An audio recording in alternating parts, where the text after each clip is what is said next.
Hello guys, എല്ലാവർക്കും അസ്സലാമു അലൈക്കും. എല്ലാവർക്കും സുഖല്ലേ? അപ്പോൾ നമ്മൾ ഇന്ന് ഉണ്ടാക്കാൻ പോകുന്നത് സിമ്പിളായിട്ടുള്ളൊരു സാമ്പാറാണ്. അപ്പോൾ ഫസ്റ്റ് ഞാൻ പരിപ്പ് കഴുകി ഇട്ടിട്ടുണ്ട്. അതിലോട്ട് ഒരു സവാളയും വെളുത്തുള്ളിയും എടുത്തിട്ടുണ്ട്. വെളുത്തുള്ളി കുറച്ച് കൂടുതൽ ഇട്ട് കൊടുക്കാം. എന്നിട്ട് ഇത് നമുക്ക് വേവിക്കാൻ വെക്കാം. കുറച്ച് ഉപ്പും കൂടി ഇട്ടിട്ട് നമുക്കത് വേവിക്കാൻ വെക്കാം. അപ്പോൾ പരിപ്പ് നന്നായിട്ട് വെന്ത് വന്നിട്ടുണ്ട്. അതിലേക്ക് നമ്മൾ കഴുകി അരിഞ്ഞു വെച്ചേക്കണം കഷ്ണങ്ങൾ ഇട്ട് കൊടുക്കാം.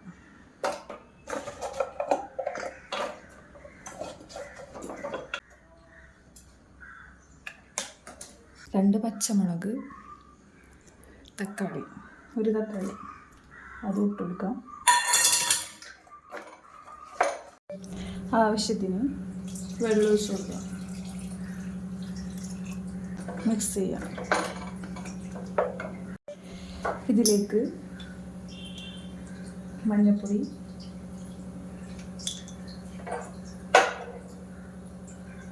മുളക് പൊടി കുറച്ചിട്ടാൽ മതി. നന്നായിട്ട് മിക്സ് ചെയ്യാം. മൂടി വെച്ച് ഈ കഷ്ണങ്ങൾ നന്നായിട്ട് വേവിക്കും. കഷ്ണങ്ങൾ നന്നായിട്ട് വെന്ത് പോകരുത്. സാമ്പാർ പൊടി ഉണ്ടല്ലോ, അതിൻ്റെ അകത്ത് കുറച്ച് വെള്ളം ഒഴിച്ചിട്ട് കലക്കിയെടുക്കാം. പുളി വെള്ളത്തിലിട്ട് വെച്ചിട്ടുണ്ടായിരുന്നു, വാളൻപുളി,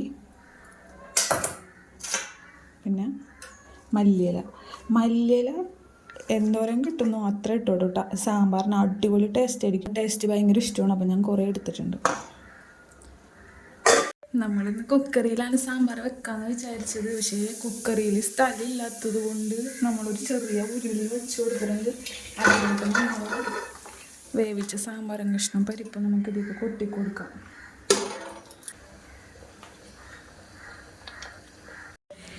ഇതിലേക്ക് നമ്മൾ നേരത്തെ എടുത്തിട്ട് സാമ്പാർ പൊടി കുറച്ച് വെള്ളത്തിൽ കലക്കിയതാണ്, അത് ഇതിലേക്ക് ഒഴിച്ചു കൊടുക്കാം.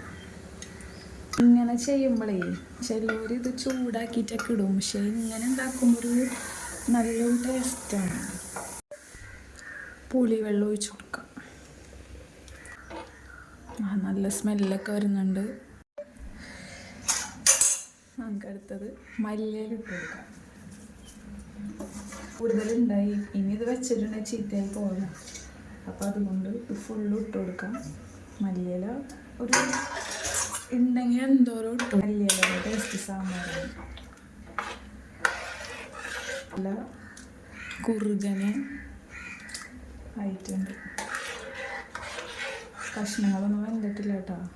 അധികം വേവൊന്നുമില്ല, വെന്തങ്ങോട്ട് ഉടഞ്ഞിട്ടൊന്നുമില്ല. സാമ്പാർ തിളച്ച് അടിപൊളിയായിട്ടുണ്ട്. നമ്മളിത് സാമ്പാർ ഇങ്ങോട്ട് മാറ്റി വെച്ചിട്ടുണ്ട്.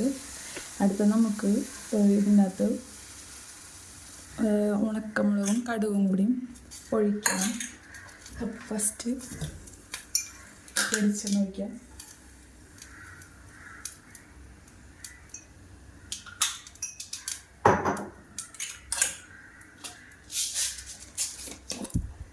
കുറച്ച് ഉലുവ ഇട്ട് കൊടുക്കണം.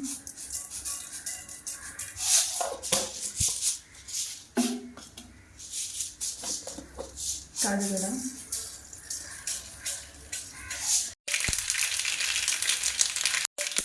ഇതിലോട്ട് ഉണക്കമുളക് ഇടാം.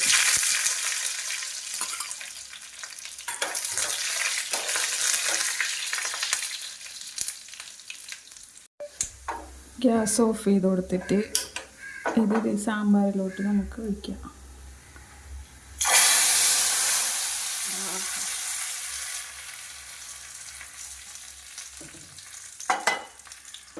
അപ്പോൾ എല്ലാവരും ഈ സാമ്പാർ വീട്ടിൽ ട്രൈ ചെയ്ത് നോക്കാം. സിമ്പിളായിട്ട് ഉണ്ടാക്കാൻ പറ്റിയതാണ്. അപ്പോൾ അടുത്ത വീഡിയോയുമായി വീണ്ടും കാണാം. ബൈ.